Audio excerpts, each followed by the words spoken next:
اللہ تعالیٰ فرماتا ہے فَاسْأَلُوا أَهْلَ الذِّكْرِ إِن كُنتُمْ لَا تَعْلَمُونَ۔ ترجمہ کنز الایمان، اے لوگو علم والوں سے پوچھو اگر تمہیں علم نہیں۔ تبلیغ قرآن و سنت کی عالمگیر غیر سیاسی تحریک دعوت اسلامی نیکی کی دعوت، احیاء سنت اور اشاعت علم شریعت عام کرنے کا عزم مصمم رکھتی ہے۔ ان تمام امور کو بحسن خوبی سر انجام دینے کے لیے 41 سے زائد شعبہ جات کا قیام عمل میں لایا گیا ہے۔ ان میں سے ایک دارالفتہ اہل سنت بھی ہے۔ کئی شہروں میں دارالفتہ اہل سنت قائم ہیں جن سے ہزاروں تشنگان علم اپنی پیاس بجھاتے ہیں۔ اس کی ایک کڑی مدنی چینل کا سلسلہ دارالفتہ اہل سنت بھی ہے۔ دعوت اسلامی کا اشاعتی ادارہ مکتبۃ المدینہ اس کے ایک سلسلے کی VCD بنام عرس اور ایصال ثواب کا ثبوت مختلف مواقع کے مناظر اور آواز کی مکسنگ کے ساتھ پیش کرنے کی سعادت حاصل کر رہا ہے۔ اول تاخیر ملاحظہ فرمائیے، انشاءاللہ عز وجل ڈھیروں معلومات حاصل ہوں گی۔ صلو علی الحبیب صلی اللہ تعالی علی محمد۔ الحمدللہ رب العالمین والصلاة والسلام علی سید المرسلین، اما بعد فاعوذ باللہ من الشیطان الرجیم، بسم اللہ الرحمن الرحیم۔ الصلاة والسلام علیک یا رسول اللہ، الصلاة والسلام علیک یا رسول اللہ، وعلی آلک واصحابک یا حبیب اللہ، الصلاة والسلام علیک یا نبی اللہ، الصلاة والسلام علیک یا نبی اللہ، وعلی آلک واصحابک یا نور اللہ۔ وعلی آلک واصحابک یا نور اللہ۔ روایت کا مفہوم ہے، ارشاد فرمایا کہ جو ایک مرتبہ درود پاک پڑھتا ہے اللہ تبارک و تعالی اس پر 10 رحمتیں نازل فرماتا ہے۔ صلو علی الحبیب صلی اللہ تعالی علی محمد صلی اللہ تعالی علیہ وسلم۔ مدنی چینل کے سلسلے دارالفتہ اہل سنت میں آپ کو مرحبا کہتے ہیں۔ انشاءاللہ عز و جل حسب معمول سوال جواب کا سلسلہ ہوگا۔ ہمارے ساتھ دارالفتہ سے متعلق اسلامی بھائی موجود ہوتے ہیں۔ کچھ سوالات زبانی کیے جاتے ہیں اور دنیا کے مختلف ممالک سے، مختلف شہروں سے جو ہمیں کالز موصول ہوتی ہیں جو کہ ریکارڈ کی صورت میں ہوتی ہیں، ان کو بھی ہم سلسلے کا حصہ بناتے ہیں۔ آج کا ہمارا موضوع ہے عرس اور ایصال ثواب۔ آپ آخر تک ہمارے ساتھ رہیے، انشاءاللہ عز و جل آپ کی معلومات میں اضافہ ہوگا، اور علم دین حاصل کرنا، اہل علم سے سوال کرنا، ان سے پوچھنا، شرعی رہنمائی حاصل کرنا، یہ سب احکام شریعت ہیں، ان پر عمل کرنے کا بھی ثواب ہوتا ہے۔ تو آپ ہمارے ساتھ اس نیت کے ساتھ شامل رہیے کہ انشاءاللہ جو کچھ یہاں بیان کیا جائے گا میں اسے یاد رکھنے کی کوشش کروں گا اور دوسروں تک بھی انشاءاللہ ان کو پہنچاؤں گا۔ تو علم دین کی محفل میں بیٹھنے اور علم دین حاصل کرنے کے جو ثواب بیان کیے گئے ہیں، امید ہے ہمیں ان میں سے ضرور حصہ ملے گا۔ اللہ تبارک و تعالی ہمیں علم دین حاصل کرنے کا جذبہ نصیب فرمائے۔ موضوع کی طرف بڑھتے ہیں۔ السلام علیکم ورحمۃ اللہ۔ آج ہمارا موضوع جیسا کہ ابھی بیان کیا کہ عرس اور ایصال ثواب کے حوالے سے ہے۔ سب سے پہلے تو میں یہ پوچھنا چاہوں گا کہ عرس کیا ہے، اس کی شرعی حیثیت کیا ہے، اور اس حوالے سے ہمیں کیا ذہن رکھنا چاہیے، اس میں اسلام میں عرس کی کیا اہمیت ہے؟ عرس کا لفظی معنی تو شادی ہوتا ہے، یعنی عرس کا معنی شادی۔ جیسے ہمارے اردو کے اندر بھی عروسی جوڑا یہ الفاظ استعمال کیے جاتے ہیں، تو اس کا مطلب وہی ہوتا ہے کہ دولہا دلہن کے لیے جو جوڑا ہوتا ہے اس کو عروسی جوڑا کہتے ہیں۔ عرس کا جو ہمارے جس مفہوم کے اندر ہم اسے استعمال کرتے ہیں وہ ہے اولیاء کرام کے یوم وصال پر، ان کی قبر پر یا اس سے ہٹ کے کہیں اور ان کی یاد کے لیے کوئی محفل منعقد کی جاتی ہے، کوئی وعظ و نصیحت کا سلسلہ کیا جاتا ہے، اسے عرس کہتے ہیں۔ اب اس کو یعنی اس دن کے منانے کو عرس ہی کیوں کہتے ہیں، کوئی اور لفظ کیوں نہیں ہے؟ تو پہلے تو یہ بات ہے۔ تو عرس اصل میں کہنے کی وجہ یہ ہے کہ جیسے عرس، چونکہ عرس کا معنی شادی ہے، تو اب جیسے شادی کے موقع پر ایک ملاپ ہوتا ہے، تو عرس چونکہ اس دن منایا جاتا ہے جس دن اس صاحب مزار کا وصال ہوتا ہے. اب صاحب مزار کا وصال ہوتا ہے یعنی انتقال کو ہم کہہ رہے ہیں کہ وصال ہوتا ہے. اب وہ وصال کا معنی ملنا، تو اب وصال کا معنی ملنا تو صاحب مزار کس سے ملتا ہے؟ بظاہر تو ہم سے دور ہوتا ہے، ہم سے دور ہوتا ہے، وہ ملتا ہے. اب وہ کس سے ملتا ہے؟ وہ اللہ تعالیٰ کے ان انعامات سے، ان نعمتوں سے ملتا ہے جس کا وعدہ اللہ تعالیٰ نے نیک اعمال پر کیا تھا. تو یہ اس کا وصال ہے انعامات الہیہ کے ساتھ، رضا الہی کے ساتھ. پھر قبر کے اندر جیسا احادیث مبارکہ میں ہے کہ قبر میں 3 سوال ہوتے ہیں. اس میں تیسرا سوال جو ہے وہ سرکار دو عالم صلی اللہ تعالیٰ علیہ وآلہ وسلم کے بارے میں ہوتا ہے، اور روایتوں پر علماء نے فرمایا ہے کہ سرکار دو عالم صلی اللہ تعالیٰ علیہ وآلہ وسلم قبر میں تشریف لاتے ہیں. اب سرکار دو عالم صلی اللہ علیہ وسلم تشریف لاتے ہیں تو یہ وصال ہوا سرکار دو عالم صلی اللہ علیہ وسلم کے ساتھ، یہ ملاپ ہوا سرکار کے ساتھ. تو جیسے ایک دنیاوی ملاپ کے لیے عرس کا لفظ استعمال ہو رہا تھا، اسی طرح اس قبر کے عظیم ملاپ پر جو ہے عرس کے لفظ کا اطلاق کر دیا گیا. ایک تو یہ. دوسرا یہ ہے کہ ایک حدیث مبارک ہے مشکاۃ شریف کے اندر، سرکار دو عالم صلی اللہ تعالیٰ علیہ وآلہ وسلم نے فرمایا کہ جب منکر نکیر میت کے سے سوالات کر لیتے ہیں اور وہ سوالات میں کامیاب ہو جاتا ہے، تو اب جو سوالات میں کامیاب ہونے والا ہے اسے منکر نکیر فرماتے ہیں نم کا نومت العروس الذی لا یوقظہ الا احب اہلہ الی، کہ سو جا جیسے دلہن سوتی ہے جسے اس کے پیارے کے سوا کوئی دوسرا نہیں اٹھاتا. تو چونکہ یہاں حدیث مبارک کے اندر ہے کہ نم کا نومت العروس، سو جا عروس کی طرح، تو اب صاحب قبر جب قبر میں جاتا ہے اور فرشتے اس کو یہ بشارت دے رہے ہوتے ہیں، تو لہذا جس دن اس کو یہ بشارت ملتی ہے اس لفظ، اس دن کے لیے لفظ عرس کا استعمال ہونے لگ گیا. تو یوں جو ہے وہ لفظ عرس استعمال کیا جاتا ہے. اب بقیہ عرس کی جو شرعی حیثیت ہے کہ ایک مخصوص معین دن سال کے بعد اس دن قبر پر جاتے ہیں اور عرس مناتے ہیں. تو سرکار دو عالم صلی اللہ تعالیٰ علیہ وآلہ وسلم سے بھی سالانہ شہدائے احد کے مزارات شریف پر جانا ثابت ہے. چنانچہ مصنف ابن ابی شیبہ کی حدیث مبارک ہے در منصور میں، اور تفسیر کبیر کے اندر بھی یہ نقل کی ہے کہ ان نبی صلی اللہ علیہ وسلم کان یاتی قبور الشہداء بعہد علی رأس کل حول. فرمایا کہ نبی کریم صلی اللہ تعالیٰ علیہ وآلہ وسلم ہر سال احد کے شہداء کے مزارات پر تشریف لے جایا کرتے تھے. اور تفسیر کبیر میں اس روایت کے بعد فرمایا کہ وَهَكَذَا الْخُلَفَاءُ الْأَرْبَعَةُ كَانُوا يَفْعَلُونَهُ، کہ خلفائے اربعہ بھی سرکار دو عالم صلی اللہ علیہ وسلم کے بعد اسی معمول پر چلتے رہے کہ ہر سال احد کے شہداء کے مزارات پر جاتے رہے. تو یہ جو سالانہ جانا ہے یہ سرکار دو عالم صلی اللہ علیہ وسلم کے عمل سے اور خلفائے اربعہ کے عمل سے ثابت ہے. تو یوں اب ہم بھی جو ہے وہ سالانہ اولیاء کرام کے مزارات پہ جاتے ہیں اور اس دن کو جو ہے وہ دھوم دھام سے منایا جاتا ہے. اب بقیہ یہ ہے کہ اس دن جو اعمال کیے جاتے ہیں اس دن کا جانا جائز ہے یا نہیں. تو پہلے نمبر پر تو یہ ہے کہ عرس بنیادی طور پر کیا چیز ہے. عرس کا جو معنی ہمارے عرف اور رواج کے اندر ہے وہ ہے کہ ایک مخصوص دن صاحب مزار کے مزار پر حاضری دینا، وہاں تلاوت کرنا، منقبت پڑھنا، وعظ و نصیحت کرنا، دعا مانگنا، طعام کا تقسیم ہونا، یہ ان چیزوں کے مجموعے کا نام عرس ہے. اب ان میں ہر چیز جو ہے وہ اپنی جگہ قرآن و حدیث سے ثابت ہے. مثال کے طور پہ قبر پر جاتے ہیں، سرکار دو عالم صلی اللہ علیہ وسلم نے فرمایا کہ میں تمہیں پہلے قبرستان جانے سے منع کرتا تھا اور اب میں تمہیں حکم دیتا ہوں کہ جاؤ فزوروہا، کہ اب قبروں کی زیارت کیا کرو. تو مزارات پر جانا، قبروں پر جانا، پہلے تو یہ حدیث سے ثابت. پھر مزار پہ گئے، اب وہاں جا کے اکثر آپ نے دیکھا ہوگا داتا صاحب چلے جائیں، بلکہ جس بھی مزار پہ چلے جائیں وہاں بکثرت قرآن پاک رکھے ہوں گے. زائرین آتے ہیں، آ کے قرآن پاک کی تلاوت کرتے ہیں. تو تلاوت قرآن کرنا یہ خود مطلوب شرع ہے، شریعت کو مقصود ہے. اس کے بعد جیسے ایک باقاعدہ ایک جلسے کا سلسلہ ہوتا ہے، اس میں بھی تلاوت ہے، نعت ہے، اس ولی کی منقبت ہے. اس کے بعد واض و نصیحت کا، اللہ کی عظمت کا، سرکار دو عالم صلی اللہ علیہ وسلم کی عظمت کا، اس ولی کی عظمت کا بیان ہوتا ہے. تو یہ ساری چیزیں یہ خود قرآن پاک میں موجود ہیں. اللہ کی عظمت، سرکار کی عظمت، ولیوں کی عظمت کا بیان قرآن پاک میں ہے، تو اس پہ عمل بھی ہو جاتا ہے. اس کے بعد ایصال ثواب کیا جاتا ہے، ایصال ثواب بھی احادیث سے ثابت ہے.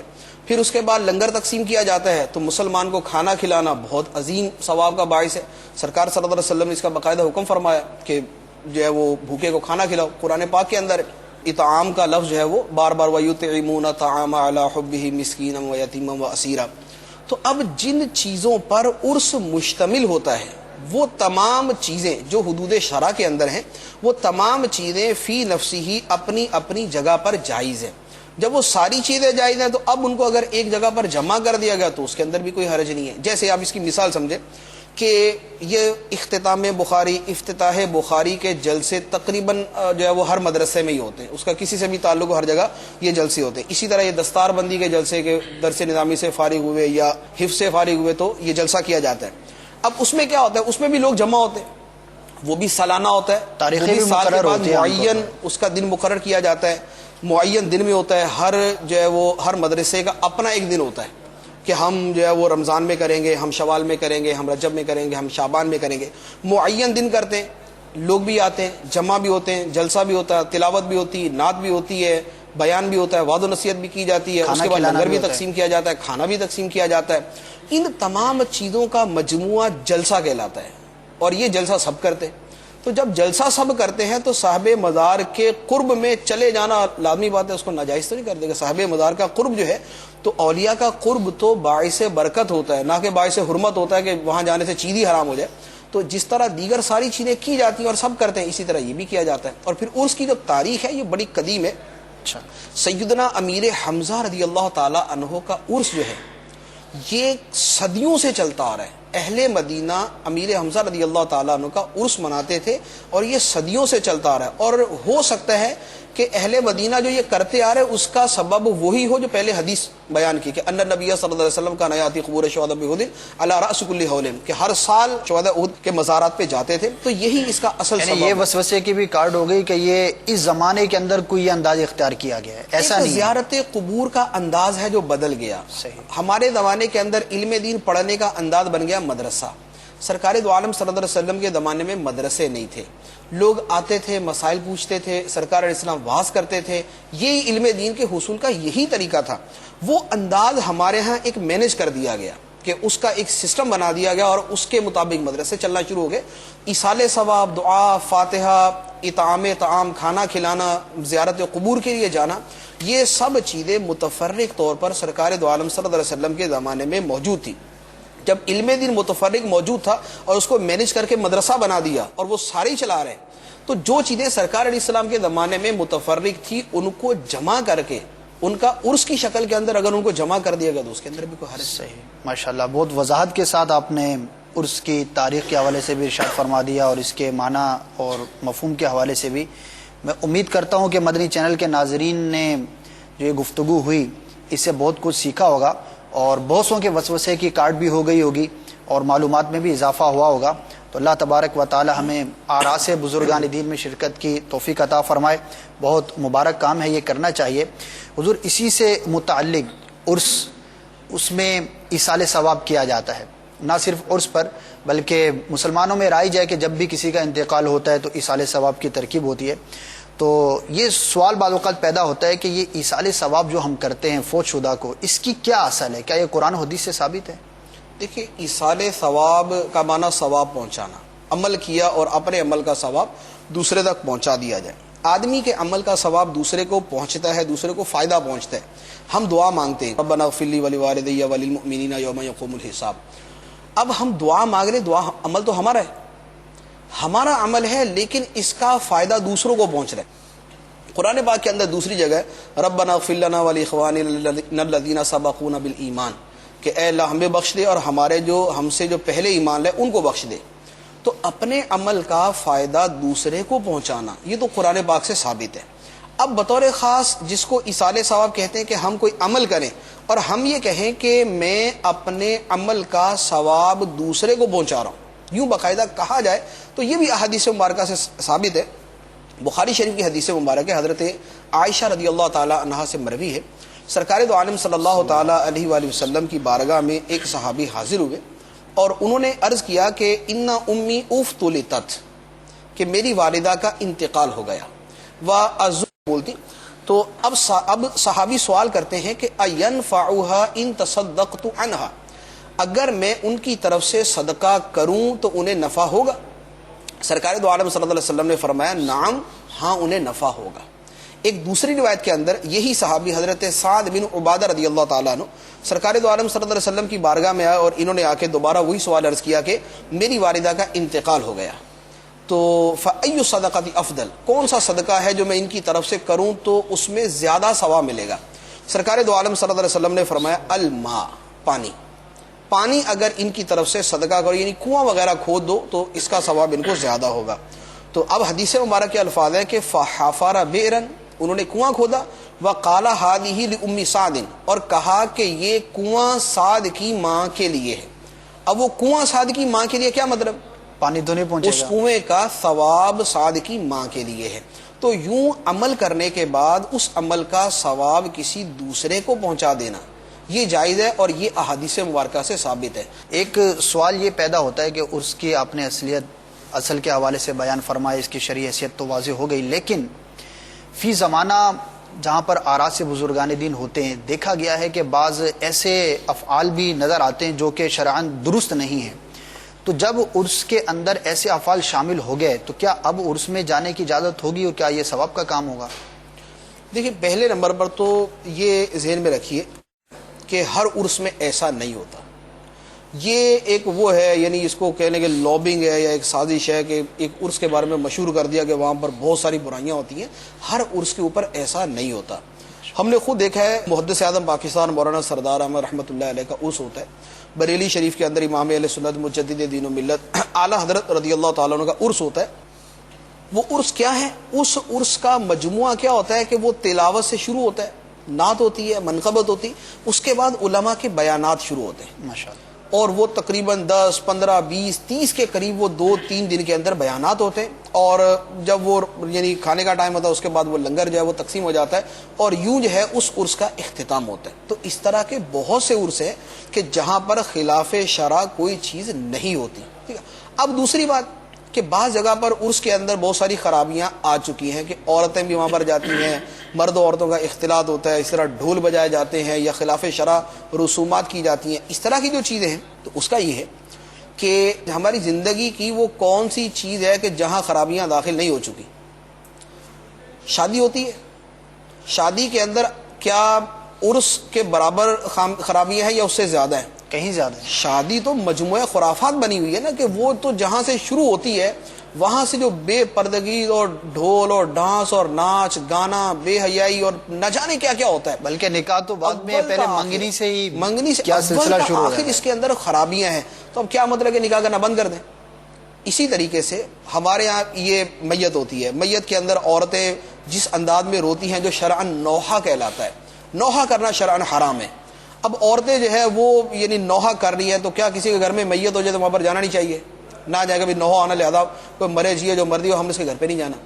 تو جب شادیوں کے اندر خرابیاں ہیں لیکن اس کے باوجود اپنے آپ کو ان خرابیوں سے بچاتے ہوئے وہاں پر جاتے ہیں، اسی طرح میت پر جاتے ہیں، اسی طرح بلکہ اس کی احادیث کے اندر آپ کو مثالیں ملیں گی۔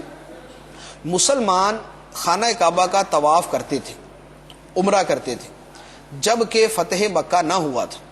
فتح مکہ سے پہلے پہلے خانہ کعبہ کے اندر 360 بت تھے۔ خانہ کعبہ کے ارد گرد کا سارا ماحول کفریہ اور شرکیہ بنایا ہوا تھا، صفا اور مروہ کے اوپر بت نصب کیے ہوئے تھے۔ اس کے باوجود کیا وہاں پر حج عمرہ یہ نہیں ہوا کرتا تھا؟ کیا وہاں پر طواف نہیں ہوتا تھا؟ کیا مسلمانوں نے اس کی وجہ سے اس کی طرف منہ کر کے نماز پڑھنا چھوڑ دی تھی؟ تو یہ خرابیاں اپنی جگہ، جو اچھا کام ہے اسے اپنی جگہ برقرار رکھا جائے، اور جو برائیاں ہیں ان کو ختم کرنے کی کوشش کی جائے۔ اگر ختم کرنے کی طاقت نہیں ہے تو پھر ان کو دل سے برا جانے۔ لیکن معذرت کے ساتھ یہ ایک سوال ذہن میں پیدا ہوتا ہے کہ جو آپ نے مثال ارشاد فرمائی، نکاح کی مثال ارشاد فرمائی، میت کی اور حج عمرہ کی، یہ تو لازم چیزیں ہیں۔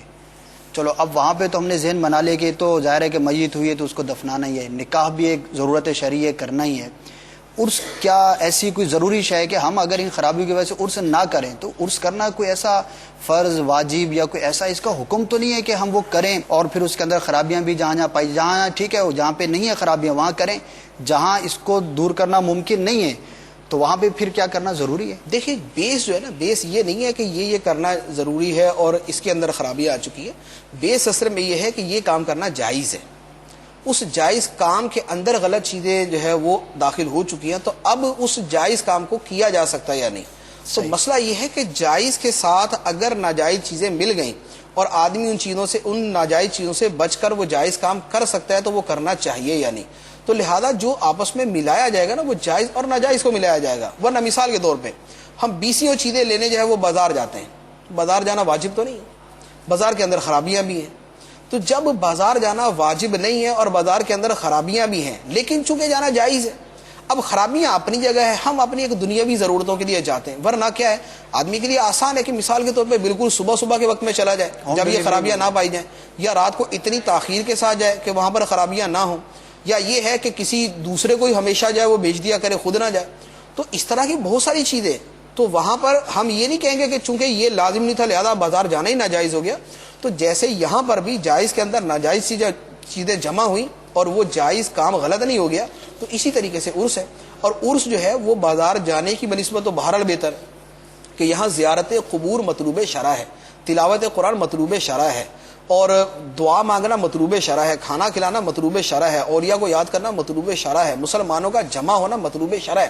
تو یہ ساری مطلوب شرع چیزیں ہیں جو جمع ہو رہی ہیں. اب اگر ان کے ساتھ کوئی غلط چیز جمع ہوتی ہے تو یہی کہیں گے کہ غلط چیز سے بچنے کی کوشش کی جائے اور جو جائز کام ہے وہ کرتے ہیں. ماشاءاللہ، جزاک اللہ. ریکارڈڈ کال کی طرف بڑھتے ہیں.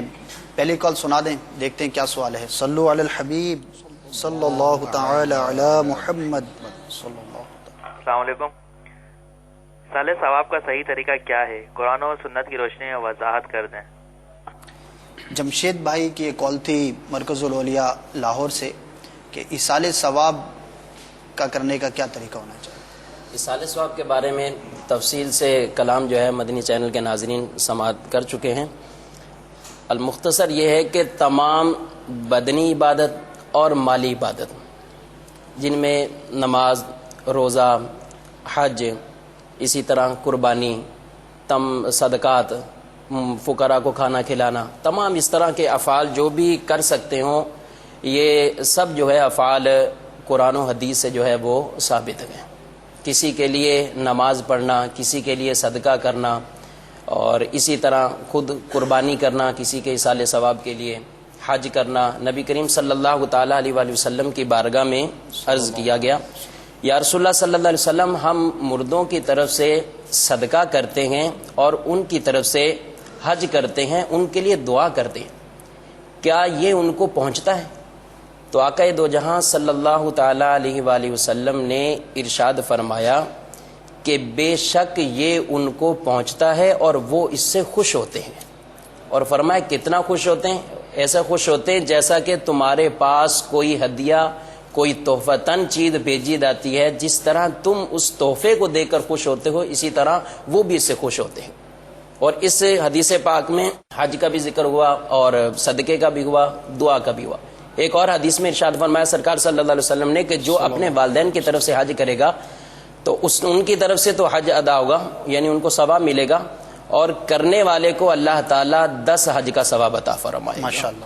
تو اس طرح کوئی بھی اس طرح حج کر لیا، کوئی تلاوت کلام پاک خود پڑھنے پر حدیث مبارکہ میں آتا ہے کہ جس آدمی نے 11 دفعہ سورہ اخلاص پڑھ کر ان کو مردوں کو بخش دیا تو اللہ تبارک و تعالی ان تمام مردوں کو جو گئے ان کو وہ ثواب پہنچتا ہے. اس کے ساتھ ساتھ پڑھنے والے کو سب مردوں کی تعداد کے برابر ثواب دیا جاتا ہے. ماشاءاللہ. یعنی فرض، واجب، نفل، ہر طرح کا صدقہ جو بھی ہے تو یہ ایصال ثواب جو ہے کر سکتے ہیں. خود قربانی نبی کریم صلی اللہ علیہ وسلم کی طرف سے حضرت علی شیر خدا رضی اللہ تعالیٰ عنہ آپ کیا کرتے تھے اور کہتے تھے کہ حضور صلی اللہ علیہ وسلم نے مجھے اس کی وصیت فرمائی. اب یہاں پر ایک عوام میں وسوسہ بھی ہوتا ہے اور ایک مشکل درپیش ہوتی ہے. یہ تو ٹھیک ہے کہ ہر فرض، واجب، نفل کا جو ہے وہ ہم ایصال ثواب کر سکتے ہیں.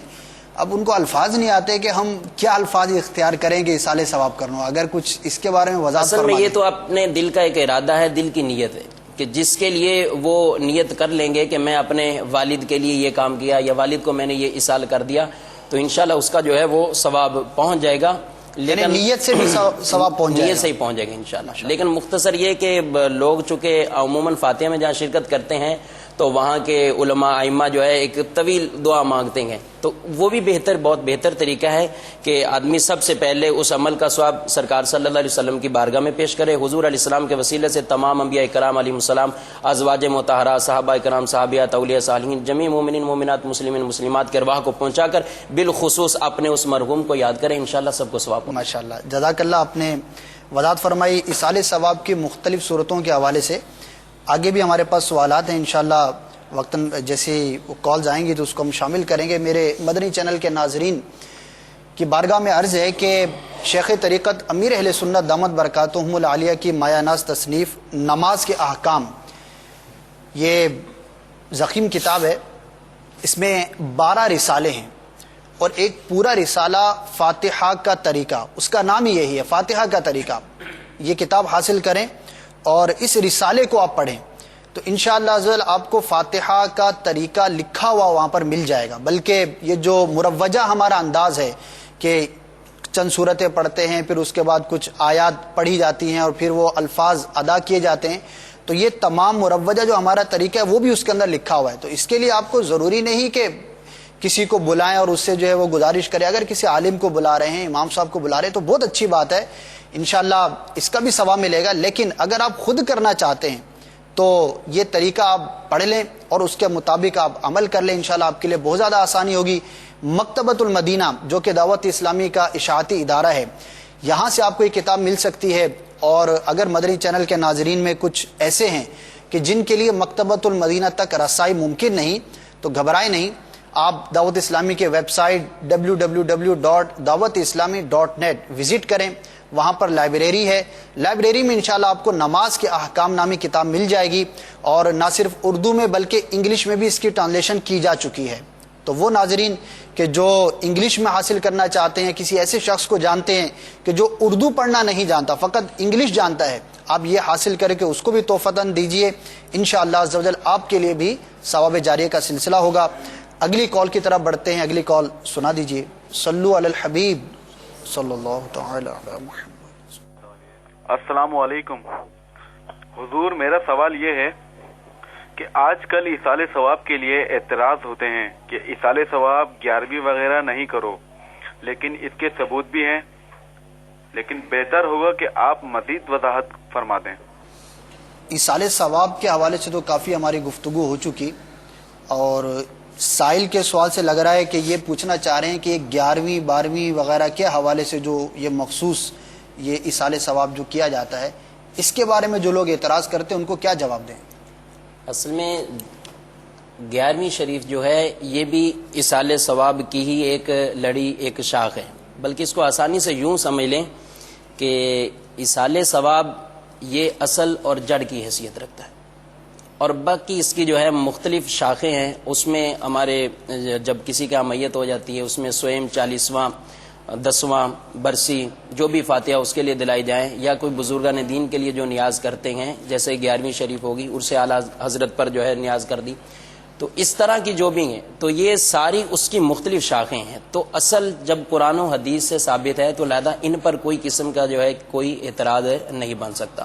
کیونکہ ان 11ویں شریف بھی اگر کوئی مناتا ہے تو کیا کرتا ہے اس میں؟ 11ویں شریف کے اندر قرآن پاک کی تلاوت کرتے ہیں، وہ کوئی عالم صاحب آ کر واز کرتے ہیں، لنگر کا اہتمام ہوتا ہے. تو یہ سب چیزیں جو ہے جیسا کہ پہلے سن چکے ہیں مطلوب شرع ہیں، شریعت سے جو ہے وہ ثابت ہیں. زیادہ سے زیادہ عمومی طور پر جو بات سامنے آتی ہے کہ یہ تعین آپ نے کر دی، معین دنوں کو کر دیا کہ 10واں منائیں گے، 40واں منائیں گے، یا اس دن 11ویں منائیں گے، خواجہ کی چھٹی مناتے ہیں. تو یہ دیکھیے کہ یہ تعین جو معین ہم نے کیا ہے، اصل میں تعین دو طرح کی، ایک ہے تعین شرعی اور ایک ہے تعین عرفی.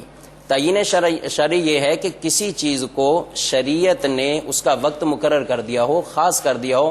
جیسے فرما دیا کہ ذی الحجہ کے ان مخصوص دنوں کے اندر حج کرنا ہے. اب حج کے لیے تعین شریعت نے فرما دی، انہی دنوں میں وہ ارکان، وہ افعال کوئی کرے گا تو وہ حاجی کہلائے گا اور اس کا حج ہوگا.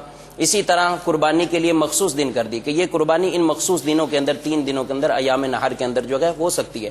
یہ ہے تعین شرعی. باقی ایک ہے تعین عرفی کہ شرع نے اس کا وقت، ٹائم پیریڈ اس کو موقت نہیں کیا، اس کا ٹائم پیریڈ جو ہے وہی معین نہیں کیا، بلکہ لوگ اپنی سہولت کے اعتبار سے اس کو معین کرتے ہیں. آسان سے اس کو یوں سمجھ لیجئے جیسے ظہر کا ٹائم ہے، 1:45 بجے شروع ہوا، 4:45 بجے بالفرض جو ہے ختم ہو رہا ہے. تو اب یہ پورا ظہر کا ٹائم ہے. اب کسی نے اپنی آسانی کے لیے، جیسے فیکٹری میں، کمپنی میں، یا کہ مارکیٹ کی مساجد ہیں، لوگ اپنی آسانی کے لیے کسی نے 1 بجے باجماعت پڑھنے کا ٹائم معین کر دیا، کسی نے 1:30 بجے پڑھنے کا معین کر دیا، کہیں 1:45 بجے، کہیں 2 بجے، بالخصوص جمعۃ المبارک کہیں جو ہے 1:15 بجے، کہیں 2 بجے، کہیں اس سے بھی جو ہے اپنی سہولت کے اعتبار سے کرتے. تو یہ جو ہم نے اس کا ٹائم معین کیا ہے، تو یہ معین عرفی ہے کہ لوگوں کی سہولت کے لیے، کہ اس وقت لوگ پہنچ سکتے ہیں بآسانی، زیادہ نماز کے اندر جو ہے وہ شریک ہو سکتے ہیں. تو اب یہ تعین عرفی ہے، یہ کرنا بالکل جائز ہے. یہ تو نماز کی مثال ہے. اس طرح ہم نے اور کئی کام ہیں، شادی کی بھی تاریخ مقرر ہوتی ہے، شادی کی تعین، جو بھی تقریبات دن معین کیا، عقیقے کا دن معین کیا، منگنی کا دن معین کرتے ہیں. مدارس کے اندر پڑھائی کے دن معین ہوتے ہیں، تعطیلات کے دن معین ہوتے ہیں، امتحانات کے دن معین ہوتے ہیں. یہ سب تعینات ہیں. یہ کیا ہیں؟ یہ عرفی ہیں، چونکہ شریعت نے اس سے منع بھی نہیں کیا. تو اس لیے اصالے ثواب کے لیے جو دن معین کر لیا جاتا ہے کہ اس میں 11ویں شریف، تو اس کو شرعی یا لازمی نہیں سمجھتے، بلکہ عرفی سمجھتے ہیں کہ تاکہ لوگ آسانی سے اس محفل کے اندر شرکت کر لیں اور زیادہ سے زیادہ جو ہے شرکاء اس میں ہوں، اور یہ بھی ثواب کا ایک زیادہ ذریعہ بنے. آپ نے درست فرمایا کہ اس کو کوئی فرض یا واجب تو سمجھتے نہیں ہیں، بلکہ جیسے سوئی میں اب تیسرے دن ہوتا ہے، لیکن اب بعض اوقات جیسے چھٹی کا دن دوسرے دن آ رہا ہے، اس دن اس کو بھی سوئی میں کہتے ہیں، لیکن دوسرے دن کر رہے ہوتے ہیں. تو وہ ایک نام تو مشہور ہو گیا ہے، لیکن اس کو کوئی فرض یا واجب ایسا نہیں سمجھا جاتا. جزاک اللہ. بلکہ 11ویں شریف کے متعلق تو کئی لوگ ایسے ہوتے ہیں جو اپنی جب تنخواہ ملی تو اسی وقت حصہ نکال دیا، یہ 11ویں، بھلے وہ 25 تاریخ وہ کسی تاریخ کو بھی آئے. کہیں سے اگر کوئی زیادہ پیسوں کی ترکیب بنی، کاروبار میں زیادہ برکت ہے، تو 11ویں شریف کے نیاز لالت ہے، تو اس کا نام ایک دیا جاتا ہے. باقی یہ ہے کہ اس کو کوئی ضروری نہیں سمجھتا کہ اسی دن کرنا ضروری. ماشاءاللہ، جزاک اللہ. امید ہے ہمارے اسلامی کی تشفی ہو گئی ہوگی. اگلی کال کی طرف بڑھتے ہیں. سنا دیجئے. صلو علی الحبیب صلی اللہ تعالی علی محمد. میں اپنے دن بھر کی نیکیاں اولیاء کرام اور صحابہ کرام کو بخش دیتا ہوں، کیا میرا یہ عمل درست ہے؟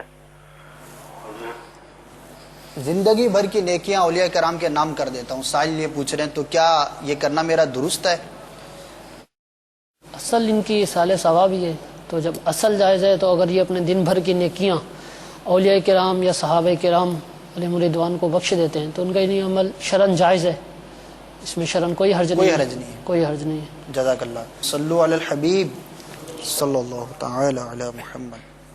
میرے والدین کے ایصال ثواب کے لیے میں کون سا ایسا عمل کروں جس سے ان کو کثیر تعداد میں ثواب ملے اور خوش ہو جائیں؟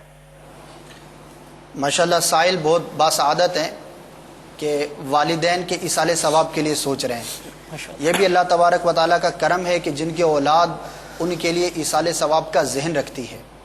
اب یہ پوچھ رہے ہیں کہ کیا کروں میں ایصال ثواب کے لیے، کیا بہتر ہے؟ ان کے لیے یہ بہتر یہ ہے کہ یہ صدقہ جاریہ کر دیں.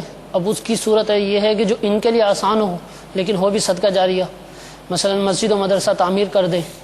اگر صاحب حیثیت ہے تو مکمل مسجد یا مدرسہ تعمیر کر دیں اور اس کا ثواب والدین کے پہنچا دیں، ورنہ مسجد مدرسے میں حصہ ملا دیں. کسی دینی طالب علم کی خدمت کر دیں، انہیں کتابیں خرید دیں، جو وہ پڑھتے رہیں گے، جب تک پڑھتے رہیں گے انہیں ان کے والدین کو ثواب ملتا رہے گا. اسی طرح جہاں ضرورت ہو، مثلا ہمارے ہاں پانی کی سبیل لگا دی جاتی ہے کہ جہاں پانی کی ضرورت ہے تو پانی کی سبیل لگا دیں، اس کا بھی صدقہ جاریہ کر دیں. تو مختصر یہ کہ عمل صدقہ جاریہ کا کریں کہ جو مسلسل تا قیامت رہے اور اس کا ثواب انہیں ان کے والدین کو ملتا رہے. ایسی کوئی صورت اختیار کی کر لیجیے. جزاک اللہ. یعنی عمل دو طرح کا، ایک تو یہ کہ ایک دفعہ کیا اس کا ثواب ملا، اور ایک یہ ہے کہ جو صدقہ جاریہ کی صورت ہے اس کا ثواب جو ہے وہ تا دیر قائم رہے گا. تو ایسا عمل کرنا چاہیے ایصال ثواب کے لیے کہ جس کا ثواب جو ہے وہ تا دیر ملتا رہے، تا قیامت ملتا رہے، یا جس میں جتنا زیادہ وقت مسجد ہو گئی، مدارس ہو گئے، تو جب تک قائم رہیں گے ثواب ملتا رہے. جزاک اللہ. حضور یہ ارشاد فرمائیے کہ عرس پر بھی گفتگو ہو گئی اور اس حوالے سے کچھ سوال جواب کا بھی سلسلہ ہو گیا.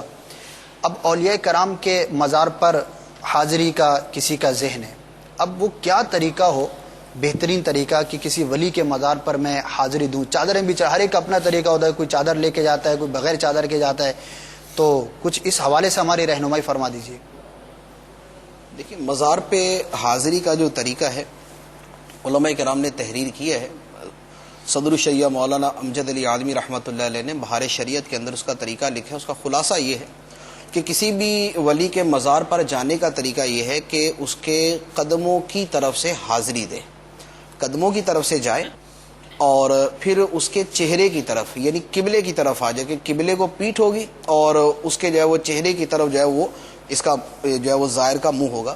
تو اب چہرے کی طرف آ کے ان کی قبر سے تھوڑا سا ہٹ کے کھڑا ہو یا بیٹھ جائے، سلام پیش کرے. سلام پیش کرنے کے بعد پھر وہاں پر جو کچھ بھی اس نے تلاوت کرنی ہے، اس نے ذکر کرنا ہے، اس نے کچھ پڑھنا ہے، ذکر درود کوئی کچھ بھی کرنا ہے وہ کرے، اور اس کے بعد اس صاحب مزار کو ایصال ثواب کرے.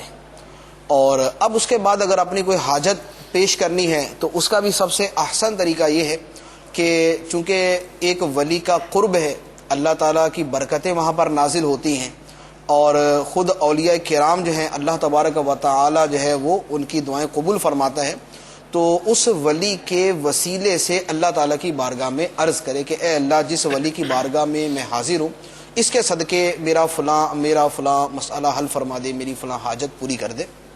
تو یہ اس کا مکمل طریقہ. اب اس کے اندر جو چند ایک چیزیں جو ہیں کہ مثال کے طور پہ چادر لے کر حاضر ہوتے ہیں، خوشبو لے کے جاتے ہیں، یا جو ہے وہ اگربتیاں یا پھول وغیرہ لے کے جاتے ہیں.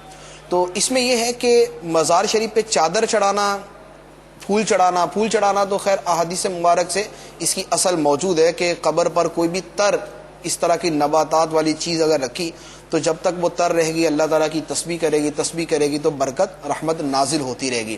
تو پھول پیش کرنا تو یوں درست.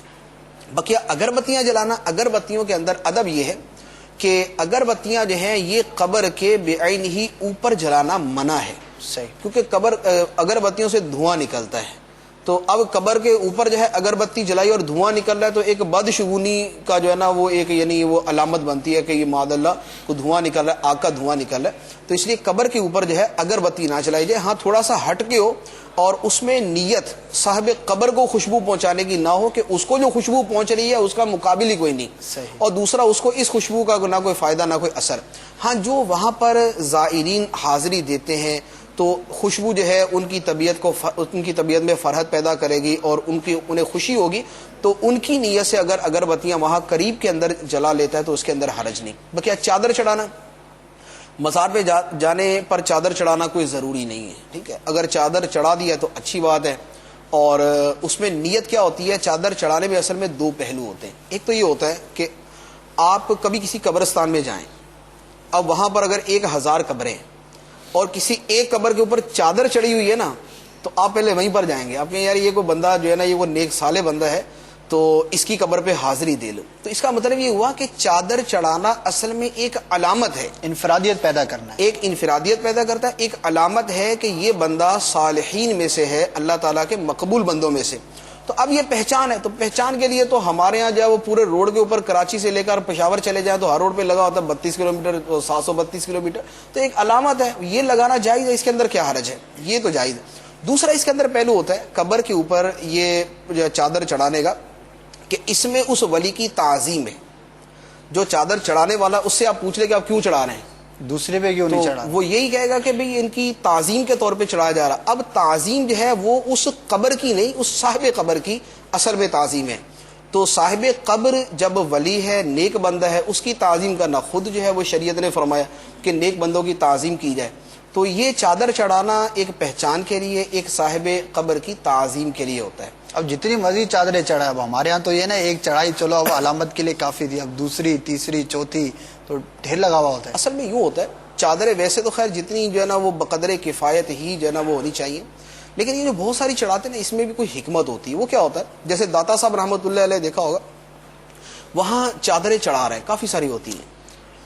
وہاں پر کوئی شخص آتا ہے، وہ اس صاحب مزار کی قبر سے جو متصل کوئی چیز ہے وہ اس کی خواہش ہوتی ہے کہ یہ مجھے مل جائے. یہ مجھے مل جائے تو یہ اس ولی کے قرب کے اندر یا اس کی قبر کے ساتھ مس ہونے والی جو چیز ہے وہ ایک بابرکت ہوگی. میں اسے اپنے کفن میں رکھوں گا، میں اسے قرآن پاک کے غلاف سیلوں گا، یا میں اس کو گھر کے اندر جو ہے وہ سینری وغیرہ بنا کے اس کی رکھ لوں گا. اور آپ نے دیکھے ہوں گے اس طرح کے بہت سارے لوگ کہ پورے جو دنیا کے مزاروں کی چادریں انہوں نے جمع کر کے اور کوئی آتا ہے تو اس کو دکھاتے کہ یہ فلاں جگہ کی چادر ہے. تو یہ اصل میں ان کی برکت حاصل کرنے کے لیے. تو اب اگر یوں چادریں زیادہ ہو گئی کہ چادریں مستقل نہیں رہتی، بلکہ جو جواز کی صورت ہے کسی کو دینے کی، تو کوئی آتا ہے، کوئی امیر آ گیا یا کوئی غریب آ گیا یا کوئی ظاہر آ گیا، تو اس کو وہ چادر دے دی، اٹھا لی تو جاتی یوں چادریں اٹھائی جاتی رہتی ہیں، نہیں آتی رہتی ہیں. تو اب اس طور پہ اگر زیادہ چادریں تو کوئی حرج نہیں. اعلیٰ حضرت رضی اللہ تعالیٰ عنہ کا اس پر ایک رسالہ بھی ہے، فتاوی رضویہ شریف کی 9ویں جلد کے اندر، بریق المنار بشموع المزار، مزار کے اوپر جو چراغاں کیا جاتا ہے، روشنی کی جاتی ہے، اس کے بارے میں.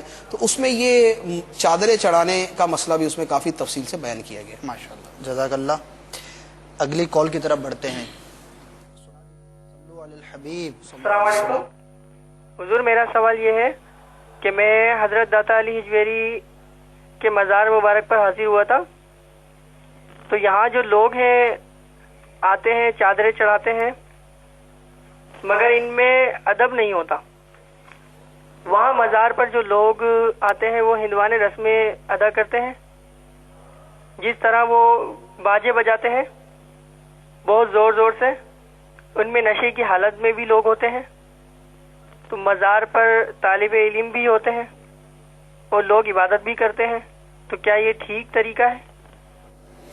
کچھ گفتگو تو اس حوالے سے ہو چکی ہے، لیکن سائل پوچھنا چاہ رہے ہیں، ایک مزار کے انہوں نے نام بھی لیا ہے کہ وہاں پر کچھ اس طرح کے معاملات ہوتے ہیں، تو اس کے بارے میں مزار پہ بعض لوگ خلاف شرع کام جا کے کرتے ہیں.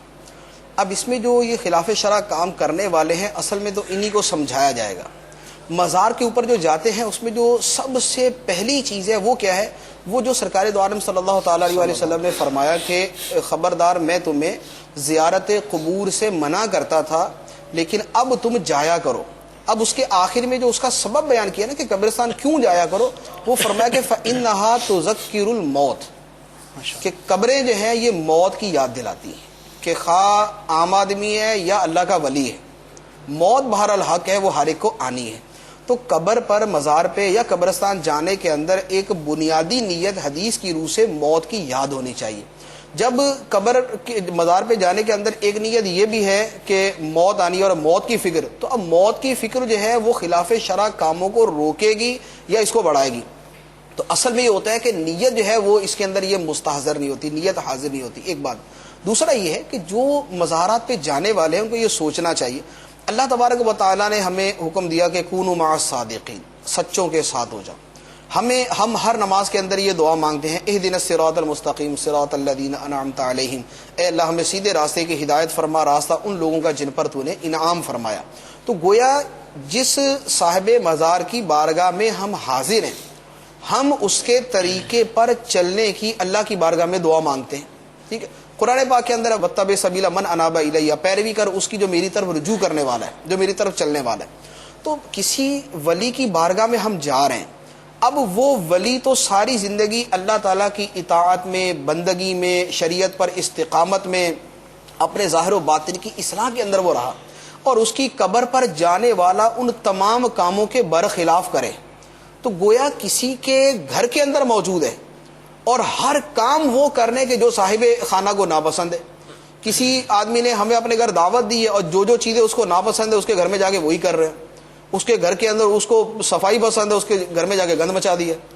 تو یہ جو خلاف شریعت کام ہے یہ سارے گندگی ہیں، اور ان سے صفائی صاحب مزار کی روحانی تسکین کا ذریعہ کہ یہ چیزیں نہ ہوں.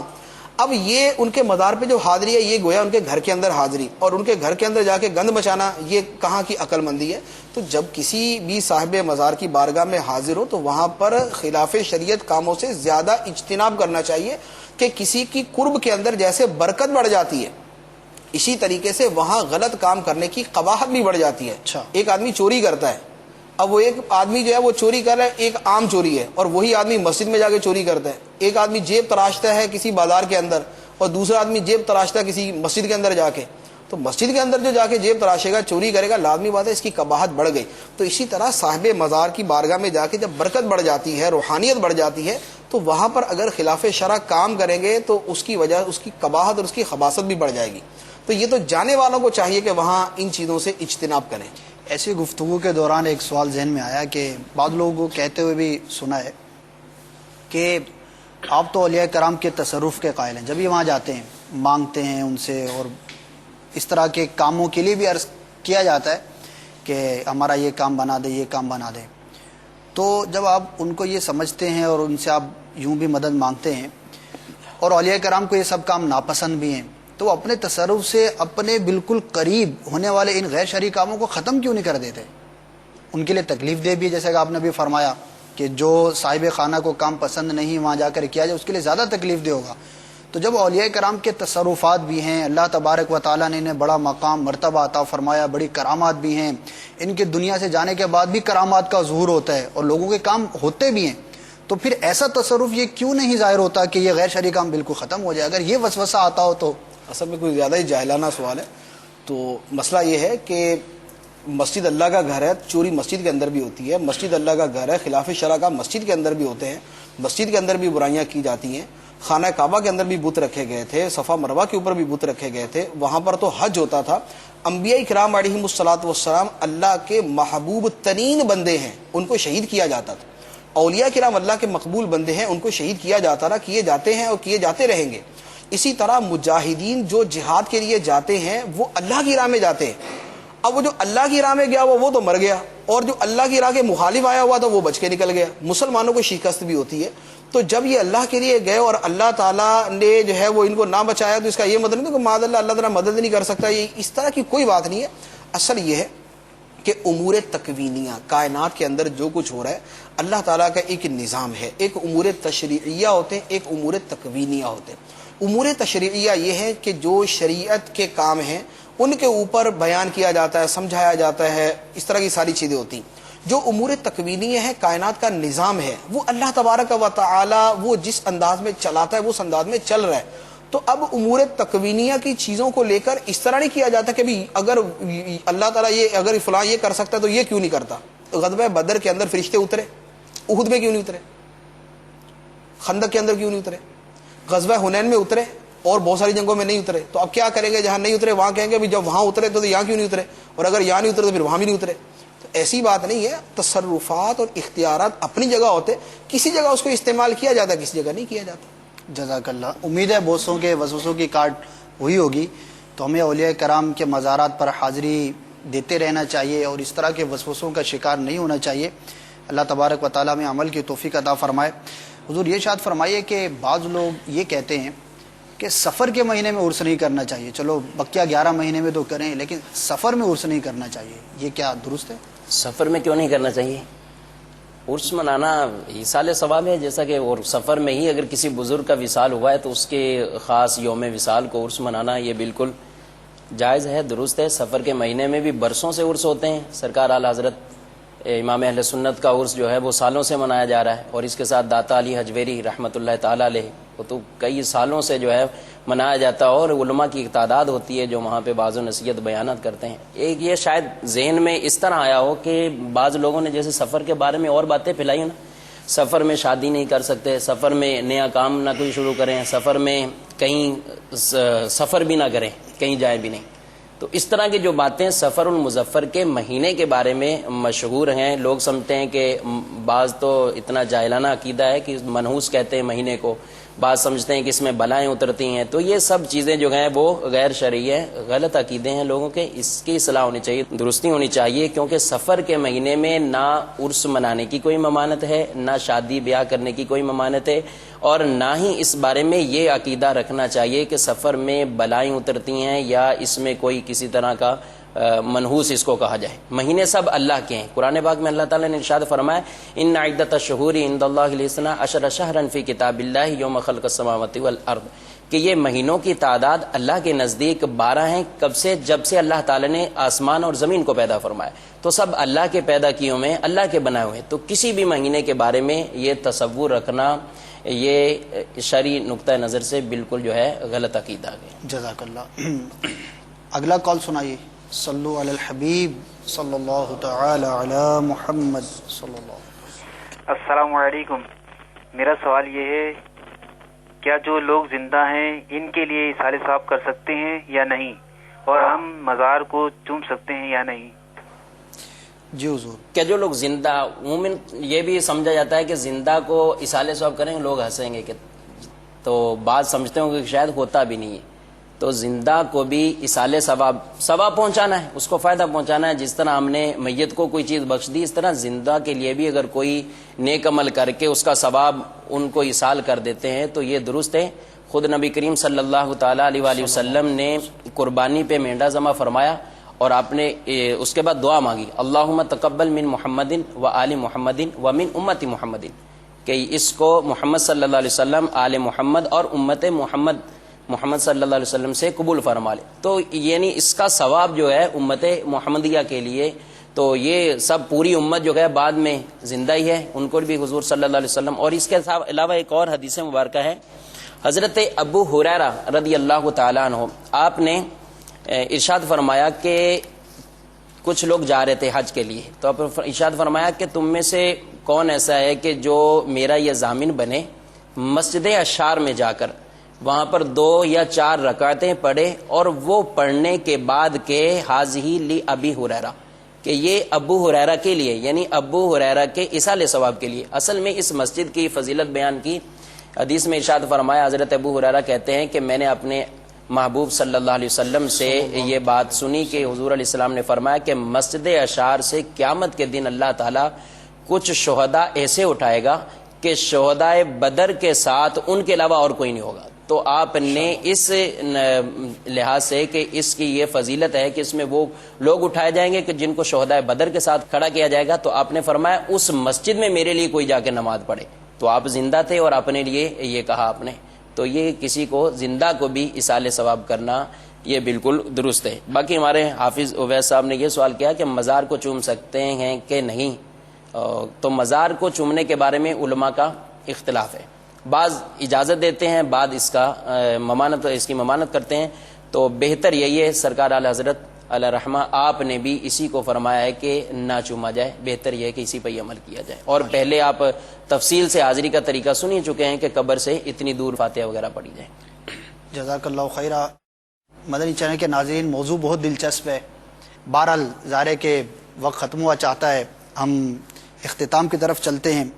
آپ کے ذہن میں اگر اس سے متعلق اور کوئی سوالات باقی رہ گئے ہوں کہ جن کا جواب ابھی نہیں دیا جا سکا، یا وہ اسلام جنہوں نے کال ریکارڈ کروائی تھی اور شامل نہیں کر سکے، گھبرائے نہیں. الحمدللہ دارالفتاء اہل سنت کی سروس کئی ذرائع سے ہماری شرعی رہنمائی کے لیے موجود ہے. ایک ایڈریس نوٹ فرما لیں، darulifta@dawat-islami.net، darulifta@dawat-islami.net. اس ایڈریس پر آپ اپنا سوال میل کر دیجئے تو انشاءاللہ آپ کو تحریری صورت میں جواب مل جائے گا. اور اب تو ہماری اس مجلس کی کیا بات ہے، ڈبل 12 گھنٹے اور تمام دن، یعنی ہفتے میں کوئی چھٹی نہیں ہے. ہمیں شرعی رہنمائی کے لیے نمبر بھی مل گیا ہے، جب چاہیں جہاں سے چاہیں آپ کال کر سکتے ہیں. اپنا کوئی بھی مسئلہ ہے وہ آپ پوچھ سکتے ہیں. وقتاً فوقتاً مدنی چینل پر آپ دیکھتے رہتے ہیں، وہ نمبر آپ نوٹ کر لیں. اور اس موضوع سے یا اس کے علاوہ کسی موضوع سے متعلق آپ کو شرعی رہنمائی چاہیے ہو، آپ یہ حاصل کریں. انشاءاللہ عز و جل آپ کو شرعی رہنمائی پیش کی جائے گی. یہ سب دعوت اسلامی کی برکتیں ہیں. اللہ تبارک و تعالی ہمیں ان سے فائدہ اٹھانے کی توفیق عطا فرمائے. اللہ تبارک و تعالی ہم نے آج جو کچھ سنا اسے یاد رکھنے کی، عمل کرنے کی توفیق عطا فرمائے. اولیاء کرام کی محبت ہمارے دل میں مزید اس کا اضافہ فرمائے. اللہ تبارک و تعالی ہم سب کو دین و دنیا کی بھلائیاں نصیب فرمائے. اللہ کرم ایسا کرے تجھ پہ جہاں میں، اے دعوت اسلامی تیری دھوم مچی ہو. آمین بجاہ النبی الامین صلی اللہ تعالی علیہ وسلم. صلو علی الحبیب صلی اللہ تعالی علی محمد.